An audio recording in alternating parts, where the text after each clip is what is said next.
Championships presented by Troy University. For those of you in the room, we ask it when you ask a question, please identify yourself and your media affiliation. And for those of you joining us on Zoom, if you would please remain on mute and type in your questions into the chat. We'll read them here in the room. We have with us Southern Miss coach Christian Ostrander, along with outfielder Slade Wilks and pitcher Billy Oldham. Coach, if you would, if you'd open us up with an opening statement.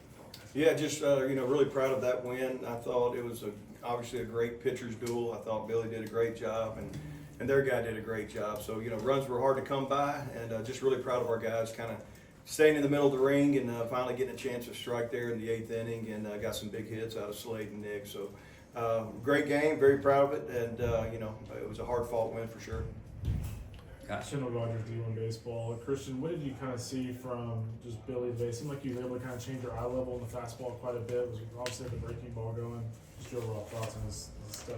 Yeah, just really a true 4-pitch mix. I mean, 2 different types of spin, the changeup, and the fastball that he can command to all quadrants, the zone. So he can elevate, he can go in, out, and so forth. So, we've grown accustomed to it. He's done a great job for us and just a true pitcher. And I thought that was on display today. Andrew Abity, Pine Belt Sports. To Oz or Slade, whoever can answer this question better. Slade, you had a 3-0 count with the runners at first and second. Who gives you the green light? Is that something you give him, Oz, or is that something Slade just kind of took? Coach Creel looked at me and said what we wanted. I gave him the head away sign. I thought it was the right time to do it, and he got his pitch, and he put a great swing on it, and drove that opposite field double. So Slade, what was your thought process of when they give you the green light? What were you looking for in that bat? Yeah, I was looking just for a fastball, just to get my swing off something, kind of middle of the plate, and that's what I got. Were you surprised that they gave you the green light right there? I was looking for it. Coach, do Mixon Super Prince. What is it like having Slade in the part he's in and the streak he's in the postseason? It's great. I mean, he's a great player. He's a veteran. He's been in big moments. Not going to get sped up and so forth. And he just really kept his composure really well there. Sometimes you give a guy a 3-0 green light and they try to do too much. But, he put a beautiful swing on a fastball and drove it backside. So it was, we wouldn't, if we didn't have confidence that he would stay in the moment, we wouldn't have given it to him. Sam Sklar with Hattiesburg Americans for Billy. When you got an opposing pitcher on the other side, you two going kind of toe for toe with each other, does that kind of affect you in any way as you're going throughout your start, just seeing how all those other pitchers also just kind of locked in like that? Yes, I never really thought about it like that. I kind of like when I'm in a groove, innings going by quick. Unfortunately our hitters are going down quick too. They're having good at bats, but I'm back out there. It seems like super quick. So I like that. And then those big innings when we score, I'm able to relax. And then when the next inning I'm out there, I get to get back into my groove. Scott Kirk, WDM. Billy, the last time you faced Coastal, career high 11 punch-outs, and you got the nod that you were going to be playing them. How did that maybe give you a little bit of a mental boost? Yeah, I was super excited to throw against them again. I know they're a good team, so wanted to make sure I had my best stuff prepared. Even though I had a good outing last time, they can hit all your mistakes. You got to be on top of your stuff. And I know they weren't afraid to face me again. They knew if they got a second chance, they probably wanted to get back what I did the first time. So was just on top of all my stuff again that worked out in my favor. To add to that a little bit, every time it's a 0-0 game, just through and through, it's always on the edge of your seat. Just you hanging in there, Colby coming out, how you feel like you guys set the tone for the rest of the pitching staff going forward?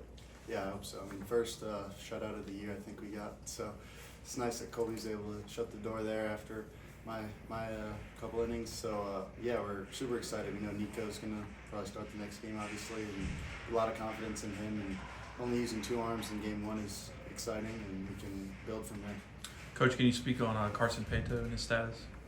Yeah, unfortunately, the last game against Texas State, he took a swing and something didn't feel real well in that wrist, and we got it looked at, and X-rays didn't show any kind of fracture or anything. So got a shot Monday, and we hoped it would be okay today. And he just he tried BP and couldn't go. So Slade got to play the outfield today, and it was an opportunity for somebody else you know, to get in that lineup. We hope Carson, you know, progresses well, and we get him back soon.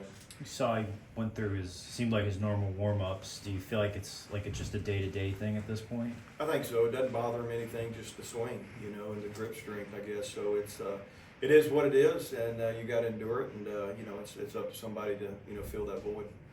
Oz, what's kind of your feeling on this team right now? It seems like everything's kind of coming together for y'all a little bit. There's some ebbs and flows, and now it seems like you guys are playing across the board at a pretty high level, getting big hits like Slade and Nick today. You know, I think this group is really just, they've come together.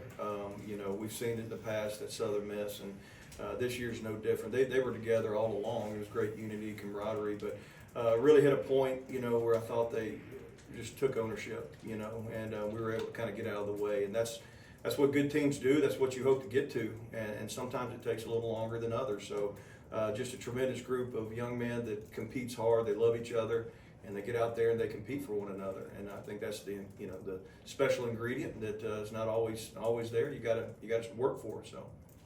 Slade, I think it's fair to say that maybe in the postseasons past you haven't impacted the way, you know, maybe you wanted to, but just in the first game of this tournament to have that 2-run double, I saw you celebrate second, obviously has to set the tone for you think? Oh yeah, you know, I'm just trying to you know, keep doing what I'm doing right now, and just you know, making sure that you know, I'm getting my swing off, and counts that you know, I'm looking to drive the pitch. Anything else, guys? What do you expect from Troy Oz on the second or fourth go around? I expect a dogfight. You know, they're fighting to extend their season, and just like we are. And you know, it's a one game at a time mentality right now. So a lot of respect for Skylar and that group and what they do. And it was a hard-earned series earlier in the year. So you know, I think we were here last year, the same moment. You know, we're playing game 2 again. So look forward to it. I know our guys will be ready to compete, and I'm sure they will be too. Coach, guys, appreciate it. Thank you very much. Thank Good you. luck to Thank you you. going forward. We will have some transcribed quotes online in just a little while, and Coach Gilmore will be in here in just a minute.